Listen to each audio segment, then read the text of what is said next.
500 இல்ல 300 ஆண்மை என்ன பண்றான், டானிக்கு கொண்டு போய் போட்டு வந்துடுறான்.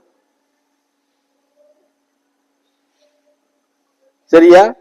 அந்த 300 வீட்டுக்கு வராதனால வெறும் 200 வீட்டுக்கு வருது. திருப்பி 2 நாள் கழிச்சு அந்த 200 அங்கேயே போயிருது. பெண்ணாகப்பட்டவ என்ன செய்யறா, இதை சமாளிக்கிறதுக்கு வயிறு பசின்னு ஒண்ணு இருக்குல்ல, தனக்கு பசிக்கிறது போக தான் புருஷனுக்கு தான் பிள்ளைகளுக்கு. அப்போ இங்க 100 அங்க 200 அங்க 1000 அங்க 2000 கடன் வாங்கிடுறாங்க.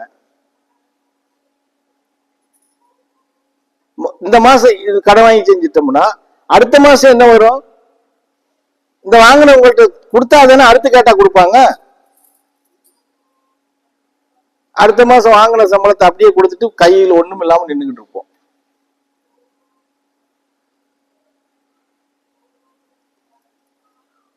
இது நாமளே இந்த தப்புகளை செஞ்சுட்டு வந்து என்ன சொல்லுவீங்க, எவ்வளவு நாங்க கஷ்டப்பட்டு உழைச்சாலும் சம்பாதிச்சாலும் எங்க கையில காசே இருக்க மாட்டேங்குது சாமி அப்படின்னு சொல்லுவீங்க.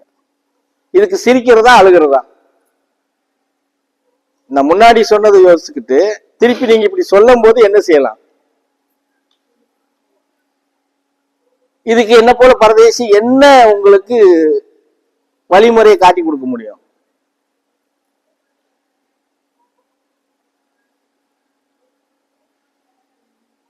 புரியுதானே சொல்றது? நமக்குள்ள நம்மளை பத்தி நம்மளுடைய மனநிலையில இருந்து நம்ம சீர்திருத்தம் பண்ணிக்கிறது தெரியாம, குறைஞ்சபட்சம் ஒரு வீட்டுல 4 பேர் 5 பேர் இருக்காங்கன்னு வச்சுக்கோங்க, 3 குழந்தைங்க 2 பேர் கணவன் மனைவி. அவருக்கு ஒரு 800 இல்ல 1000 சம்பளம் வருது, இந்த அம்மாவுக்கு ஒரு 400 300 சம்பளம் வருது.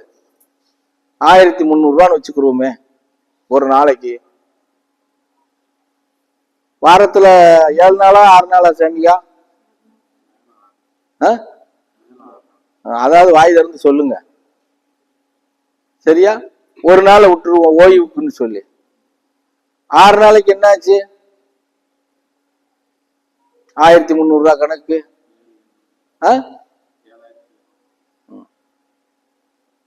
அப்போ 7800.